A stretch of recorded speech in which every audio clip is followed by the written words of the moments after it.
আচ্ছা, নমস্কার। Mixed two মিডিয়ায় তোমাদের প্রত্যেককে স্বাগত। এই মুহূর্তে সবথেকে যেটা বড় খবর সেটা হচ্ছে তোমাদের নার্স রিক্রুটমেন্ট নিয়ে স্বাস্থ্য দপ্তরে কিন্তু একটা তৎপরতা দেখা দিচ্ছে। সেই কিসে তৎপরতা?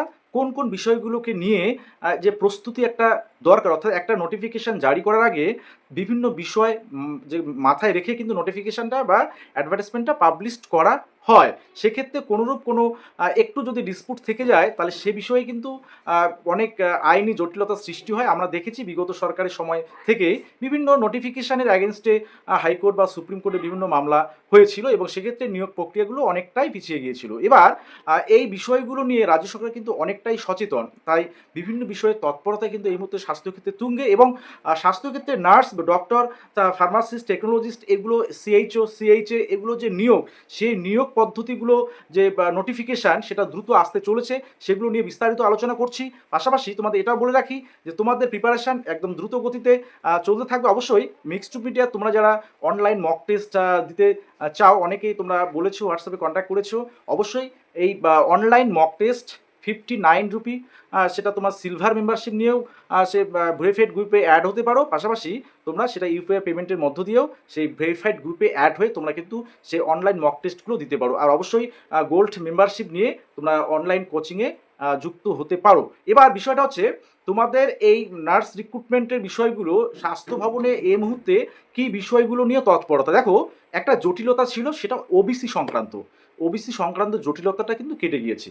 এবার আমি গতকালকে যে টেলিগ্রাম চ্যানেলে অবশ্যই তোমাদের সেই বিষয়টা দেখিয়েছিলাম যে নতুন করে আবার ওবিসিদের নিয়ে সুপ্রিম কোর্টে কেস হয়েছে। তো সেটা বিষয় নিয়ে অনেকে হয়তো বা চিন্তা করছো তাহলে কি আবার থমকে যাবে? না, দেখো, রাজ্য সরকার এখন একটা ডিসিশন নিচ্ছে। কি ডিসিশন?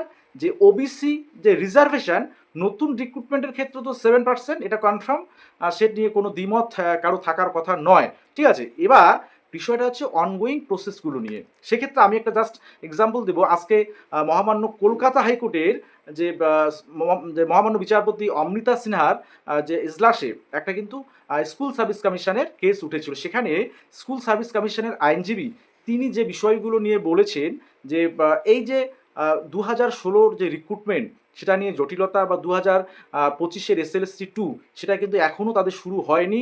সেখানেও ওনারা কিন্তু 2 সপ্তাহের মতো সময় চেয়ে নিয়েছেন এবং বিভিন্ন এই ডিসিশনগুলো নেওয়ার জন্য। সেক্ষেত্রে স্কুল সার্ভিস কমিশনের বিষয়টা যদিও আলাদা, তো সেক্ষেত্রে কিন্তু ওবিসি রিলেটেড বিষয়টা থেকে যাচ্ছে।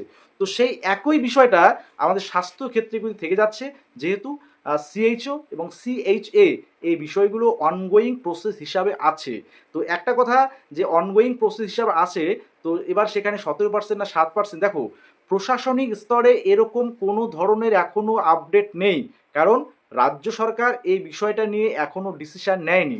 তো অযথা এই বিষয়টা নিয়ে মাথা না ঘামানোই ভালো। যে 17% নিয়ে হবে না 7% নিয়ে হবে, সেটা সম্পূর্ণরূপে ডিপেন্ড করছে সরকারি ডিসিশানের উপর। অর্থাৎ রাজ্য সরকার যে ডিসিশানটা নেবেন, এবং সেটা অবশ্যই আমাদের মাননীয় মুখ্যমন্ত্রী বারবার কিন্তু সেই বিষয়গুলো স্মরণ করিয়ে দিয়েছেন যে রিক্রুটমেন্ট প্রসেসগুলো নতুন সরকারের সময় হবে, সেগুলো নিয়ে যাতে কোনো রকম বিতর্ক বা কোনো দুর্নীতি বা কোনো ধরনের অনিয়ম এই বিষয়গুলো না আসে, বা কোর্ট কেস যাতে এই বিষয়গুলো নিয়ে না হয়, সেদিক দিয়ে মাথায় রেখে, অর্থাৎ আইনি দিকটা খতিয়ে দেখে সব কিছু সার্বিক দিক দিয়ে বিচার বিশ্লেষণ করে কিন্তু এই ওবিসি রিলেটেড বিষয়টা নিয়ে ডিসিশান নেওয়া হবে। তো সেই ডিসিশানটা এখনও কিন্তু রাজ্য সরকার বা সরকারি স্তরে নেওয়া হয়নি। এবং এই রাজ্য সরকারের যে বিভিন্ন ডিপার্টমেন্ট, অর্থাৎ সেটা স্বাস্থ্যক্ষেত্রে হতে পারে স্বাস্থ্য ভবন, বা স্কুল সার্ভিস কমিশনের ক্ষেত্রে হতে পারে বিকাশ ভবন, সেখানেও কিন্তু এই বিষয়গুলো নিয়ে কোনো তথ্য নেই। কারণ যেহেতু গভর্নমেন্ট এখনও সেই বিষয়টা নিয়ে ডিসিশান নেয়নি। তো এবার তাহলে প্রশ্ন হচ্ছে যে নতুন নিয়োগ, দেখো, নতুন নিয়োগটা তোমাদের 15 জুলাই পরবর্তী সময় থেকে কিন্তু যে আসবে, সেটা ইতিমধ্যে আমাদের স্বাস্থ্যমন্ত্রী সেটা বলে দিয়েছেন। তো আমরা যে সূত্র মারফত যে বিষয়গুলো জানতে পারছি, যে নতুন রিক্রুটমেন্ট সেটা জুলাইয়ের 20 তারিখের পর থেকেই কিন্তু এই নোটিফিকেশানগুলো আসতে চলেছে নতুন নিয়োগের ক্ষেত্রে। সেক্ষেত্রে নার্স নিয়োগ, যে ডক্টরসদের নিয়োগ, বিভিন্ন বিষয় থাকছে।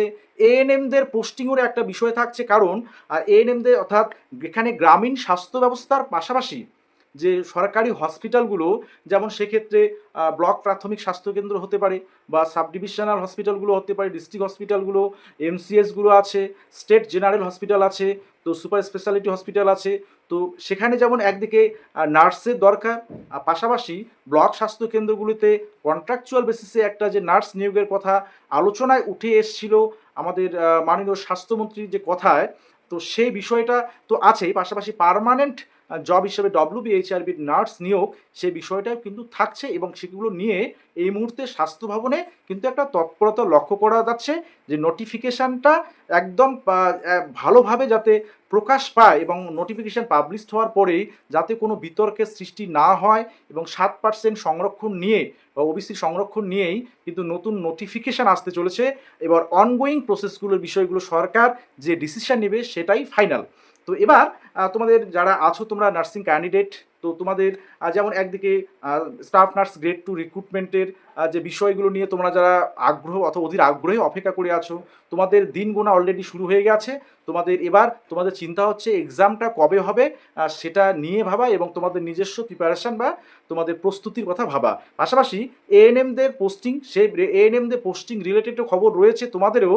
প্রথম দিকে যে বিষয়টা তোমাদের যাচাই করা হবে সেটা হচ্ছে কাস্ট সার্টিফিকেট ভেরিফিকেশান। তো যাদের এই বিষয়গুলো নিয়ে এই সমস্যা রয়েছে, অর্থাৎ 2010-এর পরবর্তী সময়ে কাস্ট ক্যাটাগরি রিলেটেড বিষয়গুলো নিয়ে, অর্থাৎ ক্যাটাগরিতে তোমরা যারা আছো অবশ্যই তোমাদের সার্টিফিকেটগুলো একটু রিভেরিফিকেশান করিয়ে নেবে, ঠিক আছে? কারণ যে কোনো মুহূর্তে স্বাস্থ্য দপ্তর থেকে নোটিফিকেশান আসতে পারে এএনএম পোস্টিংয়ের জন্য। সেক্ষেত্রে ওবিসিদের যাদের তালিকা, অর্থাৎ ওবিসিদের যাদের সার্টিফিকেট ইনভ্যালিড হয়েছে, তোমাদের এক্সট্রা করে চাপ নেওয়ার দরকার নেই, তোমাদের ইউআর হিসেবে পোস্টিং দেওয়া হবে। সে বিষয়ে কিন্তু কনফার্ম তোমরা থাকতে পারো।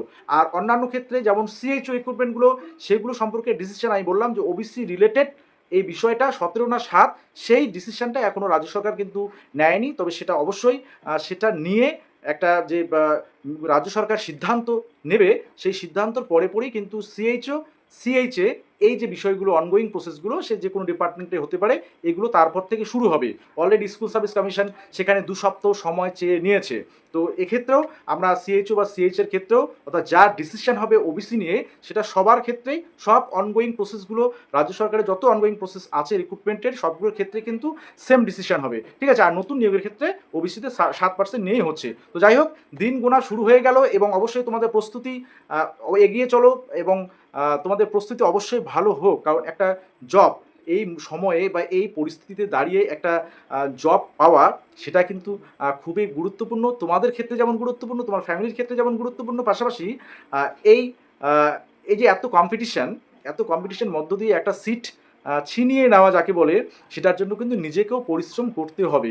তাই একদম ফোকাস থাকবে তোমাদের পড়াশোনার ক্ষেত্রে, এবং অবশ্যই মনোযোগ সহকারে সকলেই প্রিপারেশান নিতে থাকো। সকলে ভালো থাকবে এবং সুস্থ থাকবে। কোনো ধরনের কোনো যদি কোয়ারিজ থাকে অবশ্যই জানাবে, ঠিক আছে?